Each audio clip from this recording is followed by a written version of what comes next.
ஆதவர்ஜுனா சொல்றாரு, பிரச்சனை என்ன வேணா பேசுவீங்களா, பெருசா ஒருத்தன் மீச வச்சுட்டு இருப்பானே, தைரியம் தான் அண்ணன் வீட்டுல வந்து பாடுறா அப்படின்றான். யாரு? நம்ம நக்கீரன் கோபால. டேய், அந்த ஆள் காட்டுல போய் வீரப்பனை பார்த்தவன்டா, வீட்டுல உட்காந்து உங்க அண்ணனை பார்க்கறதுக்கு எவ்வளவு நேரம் ஆகும்? உங்க அண்ணன் போயிட்டு கொடநாட்டுலதோ இப்படி கை கட்டி ஒரு அம்மாட்ட பேசிட்டு இருந்தான்ல, அந்த அம்மாவை சோலாவா கதற விட்ட ஆளு நக்கீரன் கோபால். அவர் மேல 200 எஃப்ஐஆர் இருக்கு, 4 கடத்தல் வழக்கு இருக்கு, 3 கொலை கேஸ் இருக்கு, மர்டர் கேஸ். உங்களை மாதிரி ஒரு கேஸ் வாங்கிட்டு நீ டெல்லிக்கு ஓடன பத்தி அந்த மாதிரி ஓடல. அந்த ஆளு தைரியமா நின்று ஃபேஸ் பண்ண எல்லாத்தையும் இன்னும் வெளியே நின்று யூடியூப்ல வீடியோ போட்டுட்டு இருக்கான். லூசு பரவலா. ரெண்டாவது, இந்த ஆதவர்ஜுனா பேசுறது எல்லாமே கலவரத்தை தூண்டுற மாதிரி இருக்கு. ஆயுத எழுத்து படம் பாத்தீங்களா, ஜென்சி ப்ரொடெஸ்ட் தெரியுமா, அவன் ட்விட் போட்டு டெலீட் பண்ணது எல்லாமே உங்களை தூண்டி விட்டுட்டு இருக்கான்.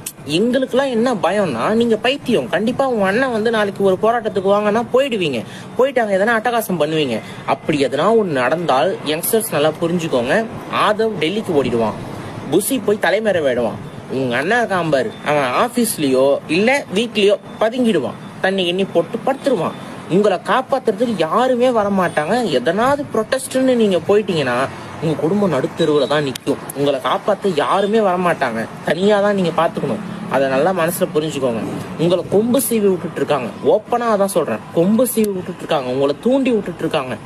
உங்களை தூண்டி விட்டு அவங்க லாபத்துக்காக அவங்க யூஸ் பண்ணி பாக்குறாங்க. தெளிவா இருந்துக்கோங்க, அவங்கள ஃபாலோ பண்றத நிறுத்துங்க.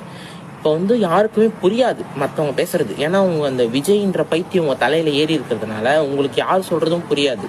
தெளிவா புரிஞ்சுக்கோங்க. மதியழகன் அவங்க கட்சி செயலாளரை எப்படி கைவிட்டாங்களோ, நாளைக்கு ப்ரொட்டஸ்ட் நீங்க போனீங்கன்னா உங்களை அதே மாதிரி தான் கைவிடுவாங்க.